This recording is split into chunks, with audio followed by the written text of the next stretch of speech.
Eu poderia dizer para vocês, o amanhã nasce hoje. É a mesma coisa? O importante do que nós vamos conversar é essa palavrinha aqui, do. Do hoje.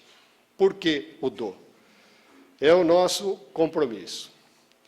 Nós estamos atravessando fases difíceis, tempos muito ruins, tenebrosos, como nossos pés na lama.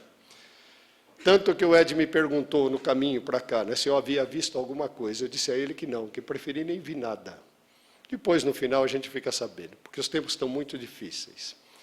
Então, nosso comportamento, como é que teria que ser? Paciência e tempo dão mais resultado do que força e raiva. Nós nos movimentamos muito rapidamente, acelerado. Não medimos as consequências e causamos prejuízos aos outros e a nós mesmos.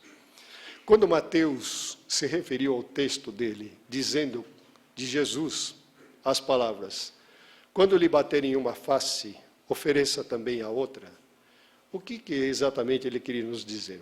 Que nós raciocinássemos sobre que resposta nós daremos.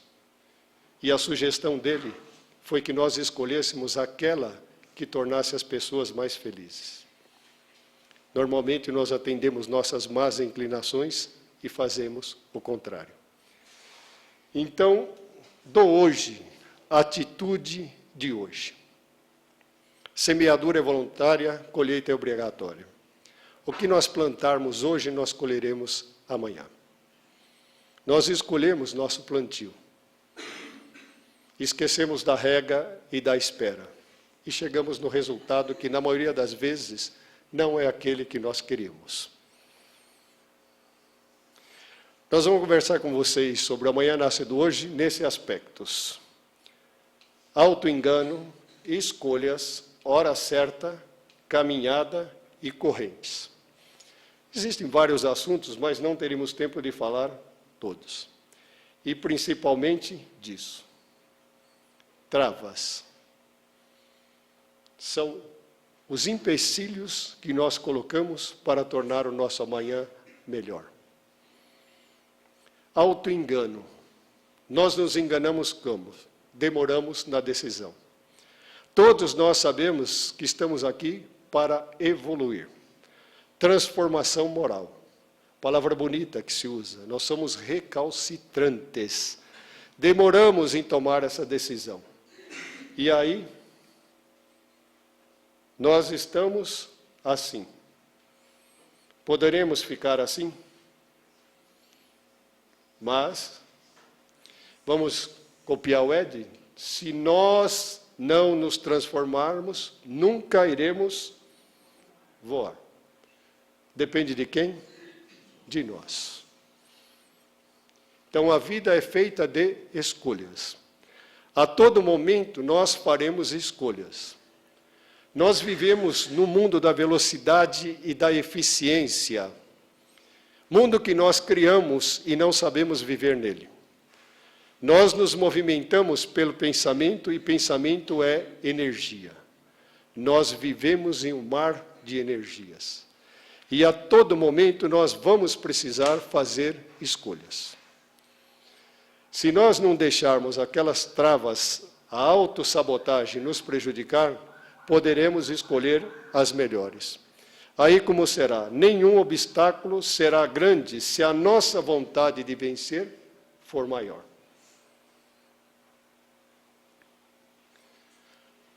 Espírita não mente, hein? Quem lembrou dessa imagem aí? Levanta a mão para mim. Espírita não mente, senão a turma vai falar, eu não sou velho, como é que eu vou lembrar? Não é? Quem é? Ben-Hur. Agora vamos ver se a memória está boa, hein? Quem é esse?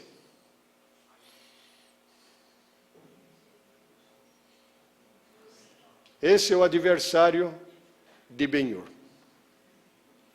Então nós vamos contar uma história, vamos misturar ficção com realidade e construir uma história para contar a vocês o que é o encontro com hora marcada. Quando nós teremos que exercitar o do, atitude. Conta-se que no tempo do imperador Constantino, onde hoje é a Turquia, nós estamos falando do ano 200 e pouco, ele construiu um hipódromo, onde se corria de bigas. E os corredores, alguns, tipo este, costumava colocar no eixo da roda um instrumento cortante, metálico cortante, que os aros, na época, eram de pau. Então, para se levar vantagem, se construía isso. Mas, vocês lembram do que aconteceu na disputa desses dois? Esse aqui acabou caindo, a biga passou por cima dele, ele teria que ser amputado das duas pernas. E ele preferiu o quê, você lembra? Morrer com as pernas do que sem elas. E se encontraram nesta época. O tempo passou e nós chegamos em 2016. Nós vamos contar para vocês de um encontro com hora marcada. Nossos personagens da história atual. Uma mulher passeando com duas crianças pela calçada. Aquele lá de cima, né? Sabem o que é? Nosso objeto de consumo. Um deles é esse, e o outro, o nosso sonho de todo dia. Isto é o SUV. Então, todos esses entrarão na nossa história. Encontro com hora marcada. Os dois corredores de biga estão frente a frente. E a vida nos reserva esses encontros com hora marcada. No quadro anterior, vocês observem o motoqueiro. Está tudo certo? Linha divisória, que quando nós tiramos nossa carta por telefone, não foi? Ou nós tiramos nossa carta direitinho? Então, o que significa essa faixa dupla aqui? Não é para ultrapassar. Até aí, tudo bem. Agora, tem alguma coisa errada? Bom, quem que está errado? O SUV ou este? O motoqueiro. Bom, agora coloque-se no lugar do outro. Um era o Ben-Hur e o outro era o Massala. Os dois voltam a se enfrentar. E na nossa vida, todos nós teremos encontros com hora marcada. Se já não tivemos, teremos à frente. Então vamos pensar. Se nós estivéssemos conduzindo esse veículo, neste momento, o que nós faríamos? A vida é feita de escolhas. Estamos falando do encontro com hora marcada. Vamos avançar um pouquinho. Agora vamos falar em um vacilo de difícil retomada. Brecamos. Breca ou não breca? Mas aí o outro que está errado, e aí? Que situação nós vamos escolher? Se tivesse o Marcos dirigindo aqui, ele dirigia que motoqueiro que é bom não breca. E eu responderia para ele, mas também morre. Pensem bem, que nós passamos por situações assim. O que nós faremos? Se eu estiver dirigindo aqui e acelerar, derrubar e machucar o motoqueiro, quanto tempo eu vou estar ligado a ele? Esses dois já vêm grudados desde o ano 200 e pouco. Nós estamos falando em 2016. Quantas reencarnações eles passaram para estarem sujeitos a um reajuste desse no momento presente? Se eu brecar, jogar meu carro para lá e ele passa, quantos minutos eu vou me lembrar dele?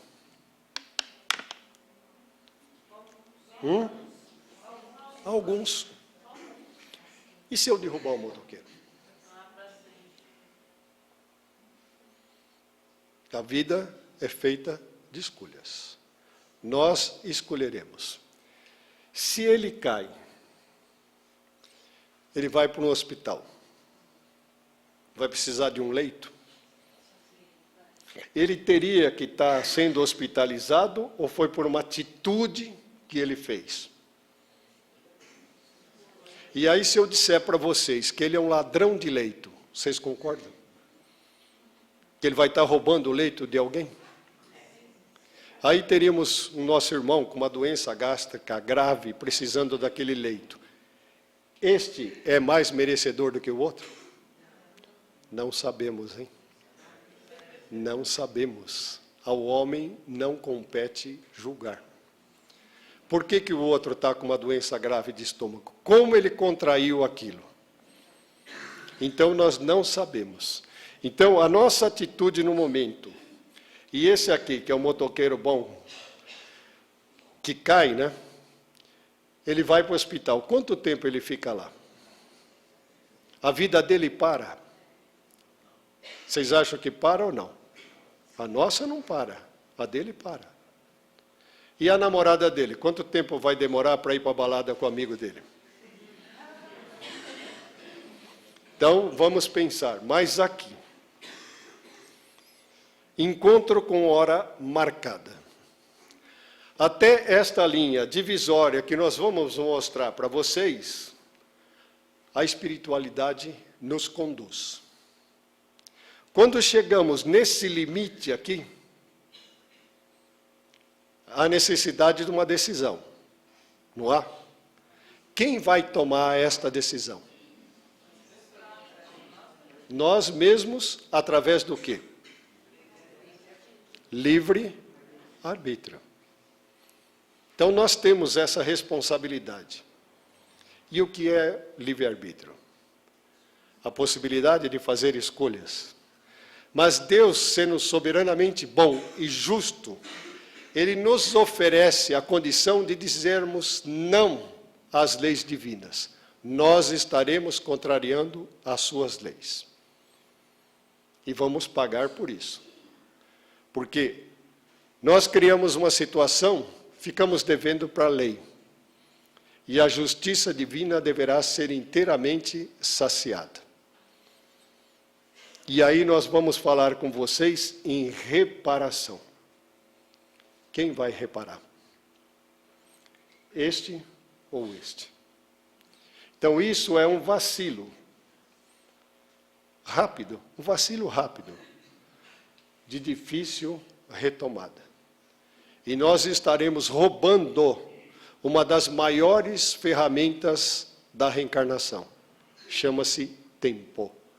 E ele não é nosso. Tempo é para ser utilizado para renovação espiritual. Bom, vamos voltar só um pouquinho aqui, que tem uma consequência mais grave que eu esqueci. Vamos esquecer dela, né? Se na batida a moto escorrega e vai para a calçada e pega esta menininha. E aí? Ela teria que morrer nesse momento? Ela foi um instrumento? Não sabemos. Então, o que nós sabemos? Que nós devemos... Quando a gente fala devemos, precisamos, temos, são formas de expressão. Mas nós deveríamos evitar, ou poderíamos evitar este acontecimento. Porque, novamente, um vacilo de difícil retomada, várias reencarnações nós precisaremos para reparar. E perdemos a nossa condição de prova e passaremos à expiação.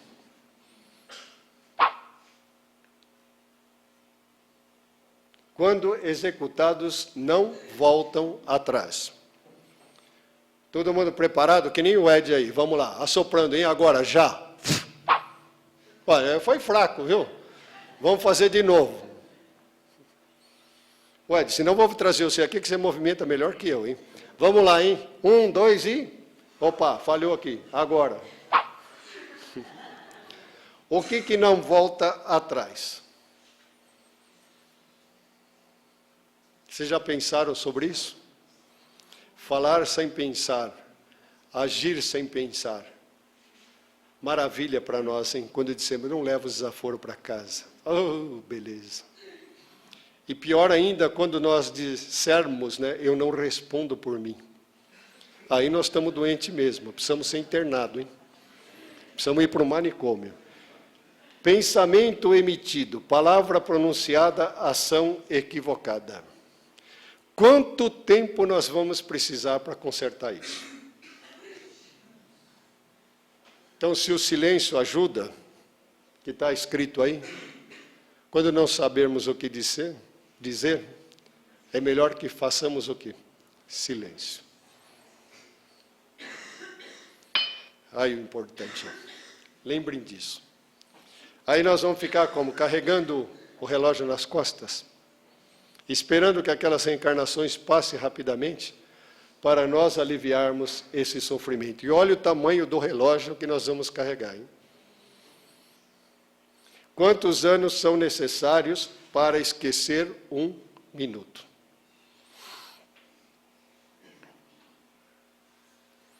A caminhada é solitária. Aí nós chamamos a vizinha, chamamos o vizinho, chamamos o primo, o irmão, vamos lá no centro espírita. Ah, hoje eu não vou não, está frio. Ah, então também não vou. E aí? E aí nós estaremos perdendo a nossa oportunidade. Quando faltar sorte, faça sobrar atitude na nossa jornada. Atitude. O azar morre de medo de pessoas determinadas. Não devemos esquecer da presença de Deus constante em nossas vidas. Mas o começo da nossa caminhada é solitário. Todo mundo conhece a coisinha bonitinha? Quem tem isso? Quem tem o despertador? Ninguém mais tem? Só tem fé quem tem despertador. Porque a gente põe o despertador lá para tocar às 6 horas da manhã, será que nós vamos estar vivos? Mas assim mesmo nós colocamos, não é? Então, depende do quê? Hora certa. Quando que nós vamos começar a nossa transformação? Fazer o nosso dia amanhã. Na segunda-feira, aquela dieta da segunda-feira que nunca chega. Então, não existe hora certa. Por que não começar hoje, aqui, agora? Vamos contar uma história também, misturando ficção com realidade, mas para nós entendermos o do. Esse nós tiramos da internet, você sabe que a gente precisa de umas coisas, às vezes não existem, então a gente vai inventando um pouco, né? Então a história é de um senhor e seu casarão. Um homem sabia que iria morrer. Preso a uma cama, convalescente, ele tinha por companhia uma pleiade de espíritos malfazejos que esperavam o seu desencarne. Nesse enorme casarão, a servi-lo, ele tinha só um casal de idosos, que não se sabe se por necessidade do salário ou por fidelidade a ele, que até participavam de suas confidências, permaneceram ao seu serviço. Porque a maioria dos outros roubaram objetos de valor e fugiram. Quem era o velho coronel Ricardo? 5º filho de uma família abastada, 4 irmãs e ele. Então, desde pequenininho, ele foi acostumado a ser servido. Tornou-se adolescente e já mostrou uma grande destreza nos negócios. Desde muito jovem, acostumou-se ao lucro fácil. Tornou-se próspero e rico comerciante. Mas não media esforços para ganhar dinheiro. E era detestado pelas pessoas, porque era acostumado também a levar vantagens. Nos relacionamentos amorosos, só se ligava a moças de famílias abastadas. Dado a aventuras clandestinas, não fez matrimônio com nenhuma delas. Construiu esse enorme casarão na praça ao lado da igreja, de onde, das suas varandas, ele poderia ver todos os acontecimentos na igreja, informar-se do que acontecia na cidade. O tempo passou. Um dia, ele sentiu-se arrastado por um turbilhão. Chegou a um lugar mal cheiroso, cheio de poças fétidas e pessoas mal formadas que maltratavam a outras pessoas. Quando perceberam a sua presença, um deles disse: temos gente nova, e vieram para cima dele. Começaram a bater nele, a se viciá-lo. A gritaria era tão forte que ele tentava pôr a mão nos ouvidos para não ouvir o que gritavam. Mas uma hora começaram a chamá-lo de assassino. Revoltado, ele virou-se para aquelas entidades e disse: assassino eu não sou, eu nunca matei ninguém.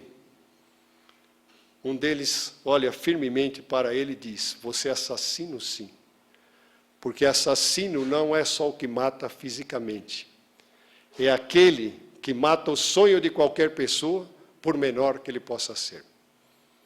De repente, um clarão ilumina o local. Materializa-se uma mulher e duas crianças. Um jovem adolescente, pré-adolescente, e um menino menorzinho. O que era o maiorzinho aproxima deles sorrindo. Ele não reconhece, aquele menino, e ele grita para as entidades: no meu amigo ninguém bate. Impressionados para a presença daquela mulher, aquela aura iluminada que ela proporcionava, eles se afastaram. Aí o menino diz a ele: o senhor não se lembra de mim? Ele fala: não, o senhor nos tirou da chuva. Ele começa a pensar nas suas propriedades e lembra-se que uma noite ele foi chamado a ver uma de suas casas que havia despencado o alpendre.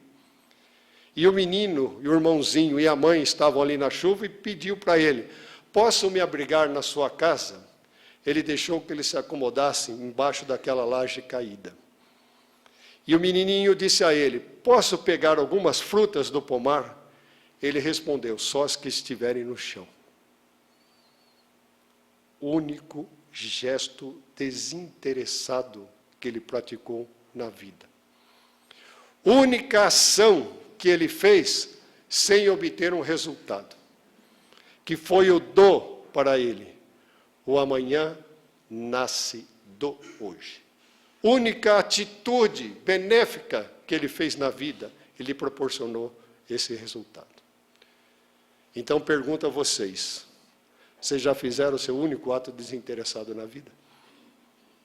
Pode ser que vocês já fizeram. Nem se lembre de tal. Melhor ainda. Mas se não fizemos, vamos procurar fazer. Porque poderá ser o nosso amanhã. Grilhões. Nós somos os nossos maiores prisioneiros. Aliás, nós somos os nossos maiores carcereiros. Nós colocamos as correntes em nós mesmos. Por isso não existirá maior liberdade do que quando conseguirmos romper essas correntes que nós colocamos em nós mesmos. E certas coisas só são amargas quando nós as engolimos. Por que nós somos tão facilmente ofendidos? Porque não controlamos a nossa autoestima. E geralmente trabalhamos em baixa autoestima. E aí, quando falamos para vocês que espírita não mente, quem tem complexo de rejeição?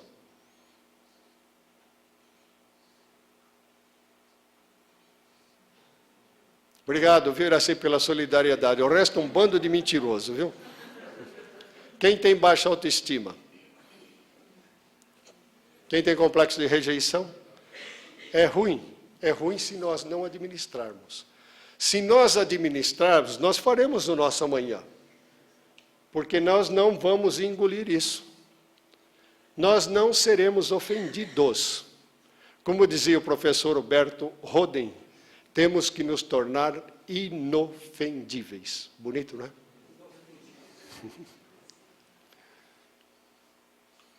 Tempo não é nosso, tempo é de Deus. Não podemos perder esse tempo. Cada minuto perdido é minuto que não volta. E um dia o Senhor da vida nos dirá: que fizestes do tempo que eu vos dei? O amanhã nasce do hoje. Não façamos da nossa vida um rascunho, porque poderá faltar tempo para passar a limpo. Mas Deus é bom, hein? E generoso. Mas ainda dá tempo. Todo mundo conhece essa frase do Chico? Nós não vamos poder modificar o passado. Mas a hora certa, quando é? Hoje. Aqui e agora, para que nós possamos construir o nosso novo fim. A vida pode ser doce, e se doer, assovie. Seja bem-vindo, sejamos bem-vindos. Olha ele preparado para a largada aqui. De quê? Ao novo tempo, que nós poderemos criar. Nosso amanhã é o novo tempo. Quem se preparar, boa viagem. João Batista era o homem que clamava no deserto. Quem era João Batista? Homem de Deus, filho do sacerdote Zacarias e Isabel, primo de Jesus. Ao nascer, promove o cumprimento das profecias de Isaías. Em sua fase adulta, vivia no deserto, se vestia com pele de animais e comia gafanhotos e mel silvestre. Por que aqui se fala nascimento predito por um anjo? Porque a sua mãe, como a mãe de Sansão, eram velhas, já não poderiam ter mais filhos. Então eles são chamados de nazireus, desde o ventre materno consagrados ao trabalho de Deus. E o que ele pregava? Não poderia ser o evangelho de Jesus, que ele não havia começado. Então a palavra grega metanoia, para mudança de comportamento. O amanhã nasce do hoje. Nossa mudança de comportamento. E Mateus, em 11:11, ele nos diz, frase de Jesus: dos nascidos de mulher, o maior que eu conheço é você. Então Jesus disse a João Batista que dos nascidos de mulher, o maior que ele conhecia era ele. E se nós pararmos para pensar nesse texto do Evangelho, a quem nós poderemos dizer que dos que nós conhecemos, essa pessoa seria o maior? Teria alguém que nós poderíamos fazer uma referência a sem desmerecer, sem fazer comparação entre os outros, mas que nós poderíamos oferecer uma referência a ela, dizendo, dos nascidos de mulher, o maior que eu conheço é você?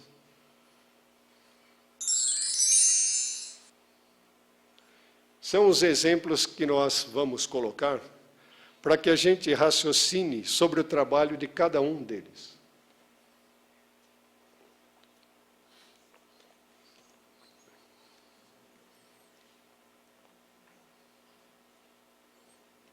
Lá do fundo vocês conseguem reconhecer todas as imagens?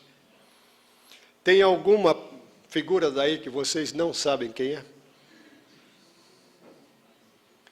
Fala mais alto aqui.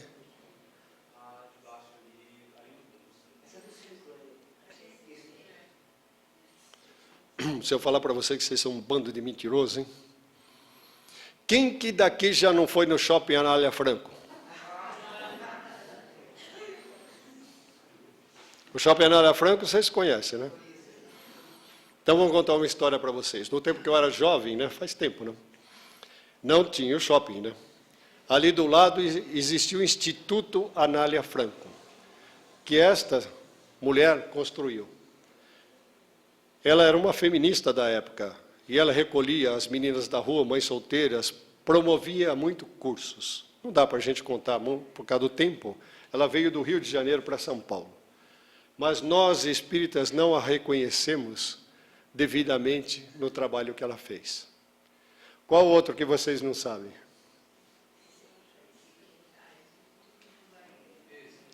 Caibar Schutel. Está se falando dele aqui no momento, acho que é alguma data dele. E é o bandeirante do Espiritismo. Também vou falar rapidinho para... No Rio de Janeiro, um dia ele foi lá na rodoviária e falou, quero uma passagem para o lugar mais longe que tiver. Venderam para Matão, no estado de São Paulo. Aí ele veio e fez todo o trabalho espírita, um dos primeiros a construir as revistas, os jornais e a editora O Clarim.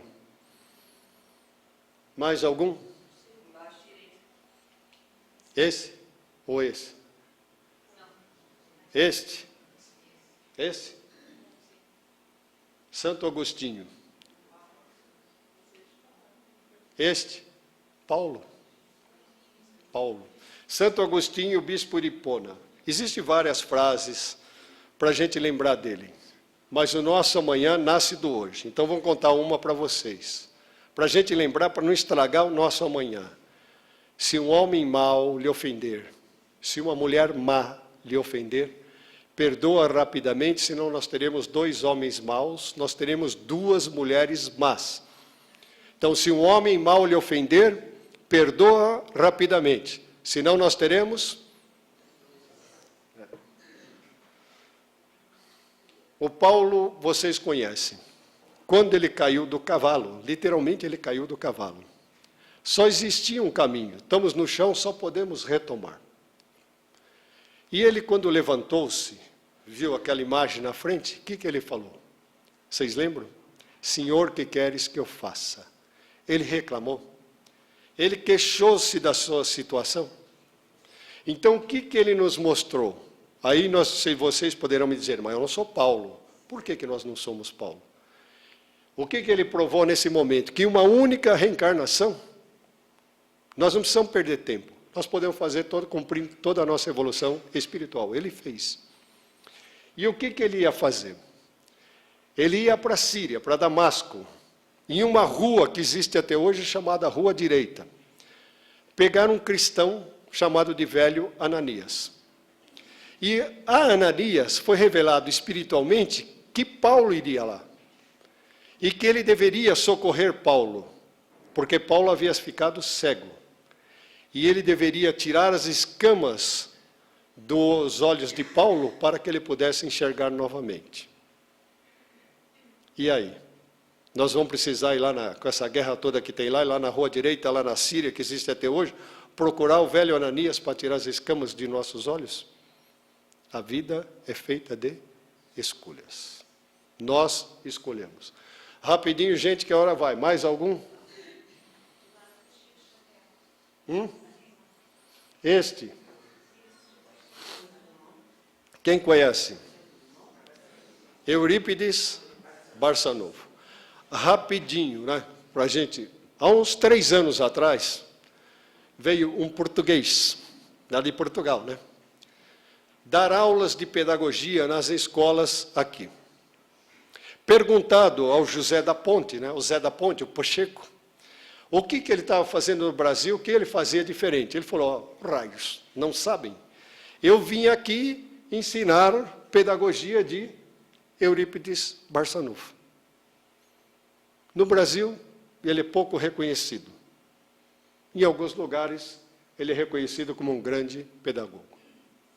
O resto, vocês já sabem, né? Não tem muita novidade. E Maria de Nazaré. Os muçulmanos têm um livro sagrado chamado Alcorão. No livro dos muçulmanos, só existe referência a uma mulher. Única mulher que eles falam no livro inteiro. Para eles, ela é profeta. Eles reconhecem Maria. E nós ainda não a reconhecemos como intercessora. Então, para a gente dizer isso, né? Para qual deles, existem outros exemplos, tá? Não daria para colocar todos. Para qual que nós poderíamos dizer que dos nascidos de mulher é o maior? E nós vamos finalizando a nossa participação, porque vamos ouvir o Ed ainda, né? Então, o amor e o perdão constroem uma ponte para a eternidade. O amor e o perdão é representado por Jesus. Então, para o nosso amanhã, que ele seja a nossa ponte para a eternidade. É outono, onde as folhas caem. Aquelas folhas que não servem mais vão se destacando e caindo ao chão. Então, para o nosso melhor amanhã, vamos fazer diferente hoje. Não vamos nada pedir. Vamos aqui também largar aquelas nossas folhas secas que não servem mais. Deixemos aqui para o Marcos, para a Tânia, eles que se virem. É o trabalho deles. Então, larguemos aqui nossas mágoas, nossos ressentimentos, nossos rancores.